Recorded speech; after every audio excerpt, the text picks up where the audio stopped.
మా latest videos కోసం మా ఈ తెలుగు న్యూస్ ఛానల్ సబ్స్క్రైబ్ చేసి గంట సింబల్ యాక్టివేట్ చేసుకోండి. 2024 సెప్టెంబర్ 2వ తేదీ సోమవారం రోజు శ్రావణ అమావాస్య రాబోతుంది. శ్రావణ అమావాస్యకే పోలాల అమావాస్య అని పేరు. ఈరోజు పోలాంబ వ్రతాన్ని ఆచరిస్తారు. అందులోనూ ఈ అమావాస్య సోమవారంతో కలిసి వచ్చింది.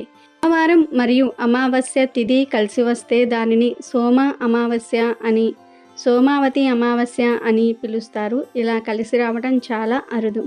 ఇలాంటి రోజు మళ్ళీ రాదు. ఈ అమావాస్యకు అతీత శక్తులు ఉంటాయి.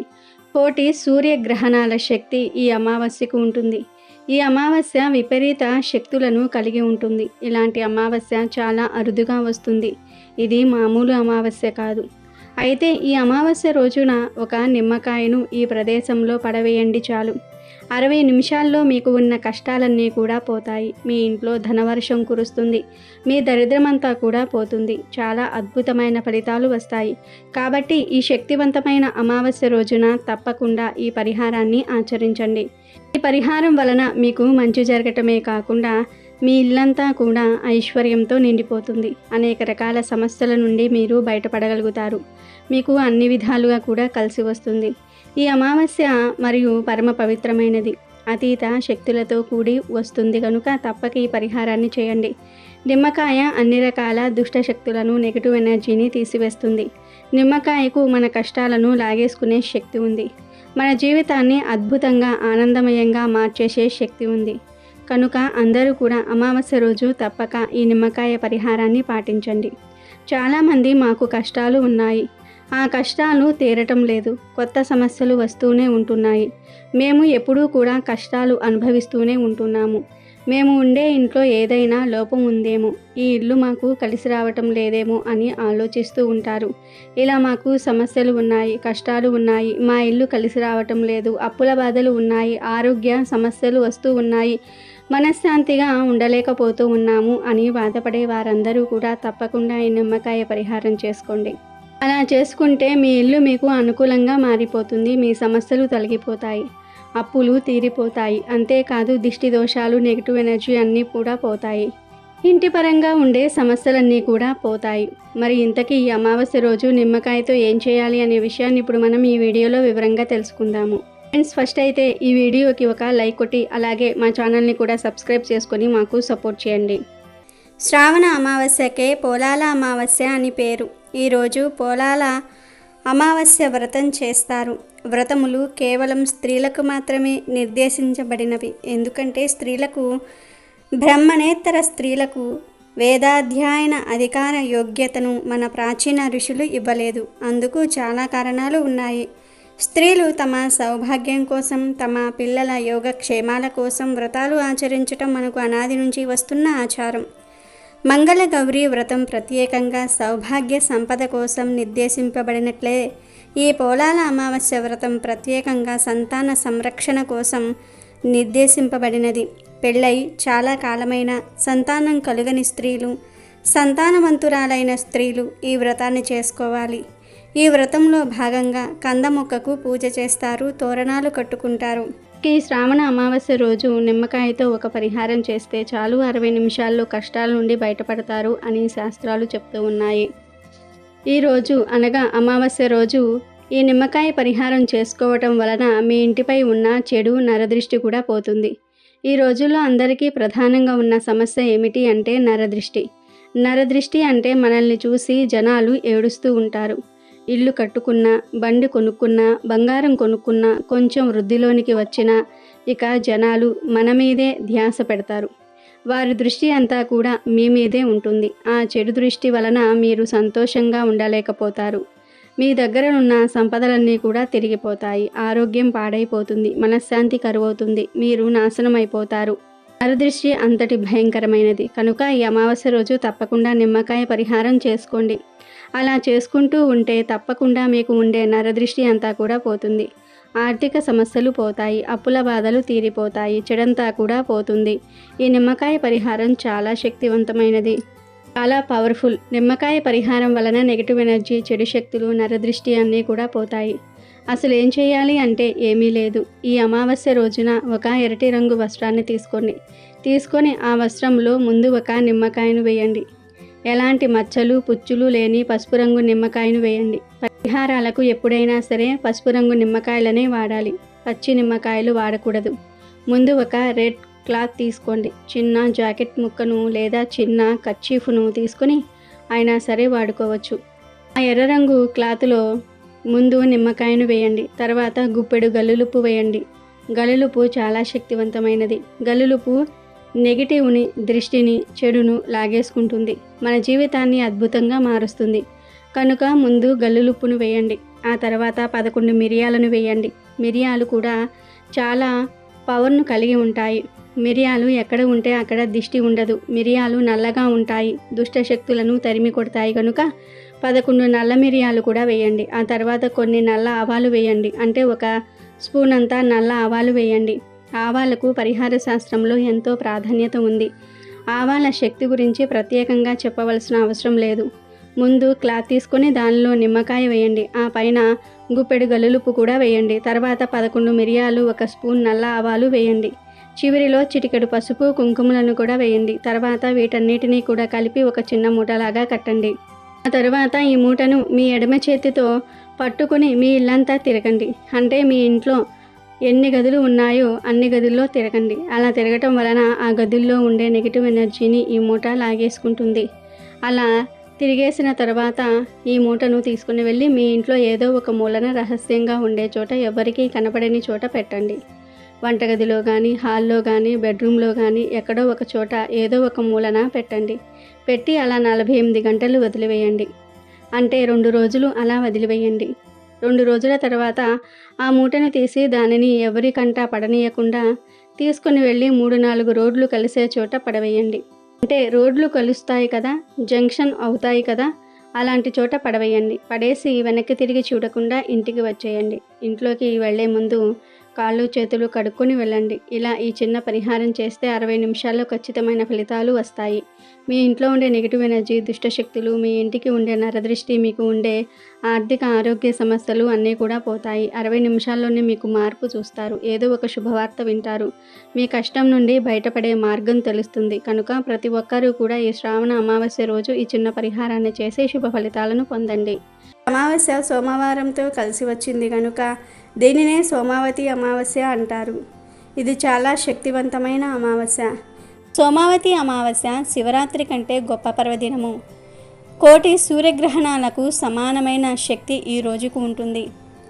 ఇటువంటి అద్భుతమైన రోజును వృధా చేయకుండా శివారాధన చేస్తే సకల శుభాలు కలుగుతాయి. కాశీలో సోమవారంతో కూడిన అమావాస్య రోజు 2 కాకులు శివుడు చుట్టూ ప్రదక్షిణం చేసి ఆ 2 కాకులు శాశ్వతంగా ప్రథమ ఘనాలలో కలిసిపోయాయి. ఇలాంటి శక్తివంతమైన రోజు 2 కాకులు ప్రదక్షిణం చేసినంత మాత్రానే ఆ మహాశివుడు ఆ కాకులకు ప్రథమ ఘనాధిపత్యం ఇచ్చినట్లు కాశీఖండం చెప్తోంది. ఈరోజు ఎవరైనా వీలు కల్పించుకొని ఈశ్వర ఆరాధన గుడిలో లేదా ఇంట్లో చేసుకుంటే సకల అభిష్టాలు నెరవేరుతాయి. శివ పురాణంలో రుద్రకంఠంలో ఈ పర్వదినం గొప్పతనం గురించి ఇలా వివరించటం జరిగింది. ఒక అర్చకుడు ఈ పర్వదినం రోజు శివలింగం మీద ఒక బిల్వ పత్రాన్ని ఉంచుతాడు. ఆ బిల్వపత్రం కింద ఒక చీమ ఉంది. అలా బిల్వపత్రంలో ఉన్న చీమ శివలింగం మీద నుండి పానమట్టంపై పడింది. అది తెలియకనే పానమట్టం చుట్టూ కూడా కంగారుగా తిరిగింది. అలా తెలియక సోమావతి అమావాస్య రోజు ఒక్కసారి ప్రదక్షిణం చేసిన పుణ్యానికి మహాశివుడు సంతోషించి ఆ చీమకు మానవ జన్మ ఇచ్చి వచ్చే జన్మలో కాశీరాజు అవుతావు అని వరం ప్రసాదించాడు. అలా ఆ చీమ తర్వాత జన్మలో కాశీ పట్టణానికి మహారాజుగా మారింది. సోమావతి అమావాస్య రోజు తెలియక చీమ ఒక్కసారి శివలింగం చుట్టూ తిరిగినంతనే అంతటి పుణ్యాన్ని చీమకు మహాశివుడు ప్రసాదించాడు. అంతటి శక్తి సోమావతి అమావాస్యకు ఉన్నది. సోమావతి అమావాస్య వెనక ఒక కథ ఉంది. శ్రీ మహావిష్ణువు తన నాభి కమలము నుండి బ్రహ్మను సృష్టించాడు. ఆ బ్రహ్మ ప్రజాపతులను సృష్టించాడు. వారిలో దక్ష ప్రజాపతి ఒకడు.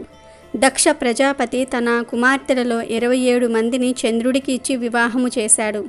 ఒక కుమార్తెను పరమేశ్వరునకు ఇచ్చాడు. ఆమెయే దాక్షాయణి. శ్రీ మాతా సతీదేవి పరమేశ్వరుణ్ణి పతిగా పొందిన సతీదేవి అన్యోన్య అనురాగాలతో పరమశివుణ్ణి సేవించేది.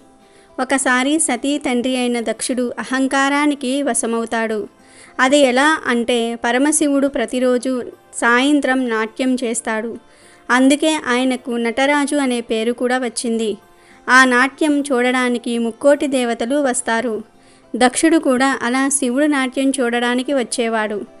దక్షుడు మామగారు అయినప్పటి నుండి శివుడు నాట్యం పూర్తయిన తర్వాత ముందుగా దక్షుణ్ణి సాగనంపి తర్వాత మిగతా దేవతలను సాగనంపేవాడు. అయితే ఒకరోజు శివుడు వీలు లేక దేవతలందరినీ ముందు సాగనంపి చివరకు దక్షుణ్ణి సాగనంపాడు. దాంతో కోపం వచ్చిన దక్షుడు అహంకారానికి వశమవుతాడు. ఓ పెద్ద యజ్ఞం తలపెట్టి తన అల్లుడైన చంద్రుణ్ణి అలాగే దేవతలందరినీ ఆ యజ్ఞానికి ఆహ్వానిస్తాడు దక్షుడు. కానీ కుమార్తెను శివుణ్ణి పిలవలేదు. పరిచ్యాది మహర్షులు దక్షుడికి హితబోధ చేయబోయారు. కానీ దక్షుడు వినలేదు. నారద మహర్షుల వారు సతీదేవికి తన తండ్రి ఓ పెద్ద యజ్ఞం తలపెట్టబోతూ ఉన్నాడని తెలియజేస్తాడు. యజ్ఞ కార్యాన్ని గురించి విన్న సతీదేవి పరమశివుణ్ణి యజ్ఞానికి వెళ్ళడానికి అనుమతి కోరింది. దానికి శివుడు పిలవని పేరంటానికి వెళ్ళటం తగదంటూనే అనుమతి ఇచ్చాడు. ఆమెతో పాటు సహాయకారులుగా కొంతమంది ప్రథమగణాన్ని పంపించాడు. సతీదేవి యజ్ఞశాలకు చేరింది. దక్షుడు పిలవకపోయినా వచ్చిన కుమార్తెను చూసి దగ్గరకు వచ్చి పరమశివుణ్ణి నిందించాడు. అతడు రాకపోతే నష్టం లేదు, నువ్వు వచ్చావు చాలా సంతోషం అన్నాడు. అలా శివుణ్ణి నానా రకాలుగా నిందించాడు. ఆ మాటలు భరించలేని సతీదేవి తండ్రికి అక్కడ ఉన్న దేవతలందరికీ పరమశివుడి గొప్పతనం చెప్పి శివనింద చేసిన వాడి కుమార్తెగా ఉండకూడదని నిశ్చయించుకుంది. దాంతో సతీ అగ్నిగుండము దగ్గరకు వెళ్ళి యోగాగ్నిలో కూర్చొని తనను తాను దహనం చేసుకుంది. సతీదేవి మరణం గురించి విన్న శివుడు ఆగ్రహోద్రగ్రుడయ్యాడు. వెంటనే తన వెంట్రుకలతో వీరభద్రుణ్ణి సృష్టించాడు. ప్రథమ గణాలతో పాటుగా ఆ వీరభద్రుడు దక్షుడి మీదకి దాడి చేశాడు. అక్కడ యజ్ఞానికి వచ్చిన వారందరినీ చితకబాదాడు. శివగణాల చేతిలో చావు దెబ్బలు తిన్న వారిలో చంద్రుడు కూడా ఉన్నాడు. చంద్రుడు సాక్షాత్తు శివుడికి తోడల్లుడు అయినా శివుణ్ణి అవమానించే కార్యక్రమంలో పాల్గొన్నందుకు తగిన శాస్తిని అనుభవించాడు. నిలువెల్లా గాయాలతో నిండిన చంద్రుడు వాటి బాధలకు తాళలేకపోయాడు. తనకు ఉపశమనం కలిగించమంటూ వెళ్ళి ఆ పరమశివుణ్ణి వేడుకున్నాడు. చంద్రుని బాధను చూసిన భోళాశంకరుడి మనసు కరిగిపోయింది. అప్పుడు శివుడు, ఓ చంద్రదేవా, రాబోయే సోమవారం నాడు అమావాస్య తిథి కూడా ఉన్నది. ఆ రోజున గనుక నాకు అభిషేకం చేస్తే నువ్వు ఆరోగ్యవంతుడవు అవుతావని అభయమిచ్చాడు. శివుని సూచన మేరకు చంద్రుడు సోమవారం అమావాస్య కలిసి వచ్చిన రోజున శివుడికి అభిషేకం చేసి తన బాధల నుంచి విముక్తుడయ్యాడు. అప్పటి నుంచి సోమవారం నాడు వచ్చే అమావాస్యను సోమవతి అమావాస్య అనే పేరుతో పిలవటం జరుగుతోంది. సోముడు అంటే చంద్రుడు అన్న అర్థం ఉంది. ఆ చంద్రుని ధరించాడు కాబట్టి శివుణ్ణి కూడా సోమేశ్వరుడు అని పిలుస్తారు. ఇది సోమావతి అమావాస్య వెనుక ఉన్న కథ. ఈ అమావాస్య రోజున గంగానదిలో స్నానం చేస్తే చాలా పుణ్యం లభిస్తుంది. లేదు అంటే దగ్గరలో ఉన్న సముద్రాలు లేదా దేవాలయాలలో ఉండే కోనేరులో కూడా స్నానం చేయవచ్చు. ముఖ్యంగా కాశీ, ప్రయాగ, హరిద్వార్ వంటి పుణ్యక్షేత్రాలలో స్నానం చేయాలని పురాణాల్లో ఉంది. రోజు అక్కడికి భక్తులు కూడా ఎక్కువగా వచ్చి స్నానమాచరించి పూజా కార్యక్రమాల్లో పాల్గొంటారు. భక్తుల విశ్వాసం ప్రకారం శివుడు ప్రధానంగా సోమావతి అమావాస్య రోజు గంగా స్నానం చేసి వారికి అదృష్టం మరియు సంపద మరియు మోక్షాన్ని ఇస్తారు అని ప్రతీతి. గంగానదిలో స్నానం చేయలేని వారు సముద్రాలు లేదా దేవాలయాలలో ఉండే కోనేరులో లేదా దగ్గరలో ఉండే నదుల్లో, కాలువల్లో కూడా స్నానం చేయవచ్చు. ఇలా చేస్తే జన్మజన్మల పాపాలు పోతాయి. శివుడికి సోమవారం అంటే చాలా ఇష్టం అన్న విషయం తెలిసిందే. అమావాస్య నాడు ఆయనను పూజిస్తే కూడా విశేష ఫలితం లభిస్తుందని చెప్తూ ఉంటారు. ఇక సోమవారం అమావాస్య కలిసి వస్తే రోజే సోమావతి అమావాస్య. శివారాధనకు ఇది ఒక విశిష్టమైన రోజు. ఈ రోజున పుణ్యనదులలో స్నానం చేసి పేదలకు దానం చేస్తారు. దీంతో పాటు పూర్వీకుల ఆత్మశాంతి కోసం శ్రాద్ధం, తర్పణం కూడా చేస్తారు. దీని వలన పితృదోషాలు కూడా పోతాయి. మిగతా దేవుళ్ల కన్నా శివుడు భక్తుల కోరికలను తేలికగా నెరవేరుస్తాడని, భక్తులను త్వరగా అనుగ్రహిస్తాడని ప్రతీతి. రాక్షసులను సైతం అనుగ్రహించి వరాలు కురిపిస్తాడు కాబట్టే శివుడిని భోళాశంకరుడు అని అంటారు. బిల్వ పత్రాలతో అభిషేకిస్తే చాలు కోరిన కోరికలు తీరుస్తాడు. ఆ మహాదేవుణ్ణి ఎక్కువగా సోమవారం రోజు మాత్రమే పూజిస్తారు. శివునికి సోమవారం అంటే చాలా ఇష్టం అన్న విషయం తెలిసిందే. అమావాస్య నాడు ఆయనను పూజిస్తే కూడా విశేష ఫలితం లభిస్తుందని పెద్దలు చెప్తూ ఉన్నారు. ఇక సోమవారము మరియు అమావాస్య కలిసి వచ్చే రోజే సోమావతి అమావాస్య. శివారాధనకు ఇది ఒక విశిష్టమైన రోజు. సోమావతి అమావాస్య రోజున శివుడికి అభిషేకం చేస్తే విశేషమైన ఫలితం వస్తుందని పండితులు చెప్తూ ఉన్నారు. ఈరోజు తలారా స్నానం చేసి శివుణ్ణి పంచామృతాలతోనూ జలంతోనూ అభిషేకించుకోవాలి. ఇలా అభిషేకించిన తర్వాత శివుణ్ణి బిల్వ పత్రాలతో పూజించి శివ స్తోత్రాలతో కొలిస్తే సంపూర్ణ ఆయురారోగ్యాలు సిరి సంపదలు లభిస్తాయని నమ్మకము. ఈ పూజ పంచారామాలలో కానీ రాహుకాలంలో కానీ సాగితే మరింత విశిష్టమైన ఫలితం దక్కుతుంది. ఏదీ కుదరకపోతే కనీసం శివ పంచాక్షరి జపంతో అయినా సరే ఈ రోజును గడిపితే ఎంతో పుణ్యం వస్తుంది. సోమావతి అమావాస్య రోజున రావి చెట్టుకు 108 సార్లు ప్రదక్షిణలు చేసి ఉపవాసం ఉన్నచో జాతకంలో ఉండే సకల దోషాలు తొలగిపోతాయని విశ్వాసము. రావి చెట్టులో ఎల్లప్పుడూ బ్రహ్మ విష్ణు మహేశ్వరులు కొలువుతీరి ఉంటారు కనుక ఈ రోజున రావి చెట్టును శక్తి కొలది పూజించాలి. అమెజాన్లో బెస్ట్ డిస్కౌంట్స్ కోసం వీడియో డిస్క్రిప్షన్లో లింకు ఉంది, చూడండి. అలాగే మా టెలిగ్రామ్ ఛానల్ సబ్స్క్రైబ్ చేసుకోండి.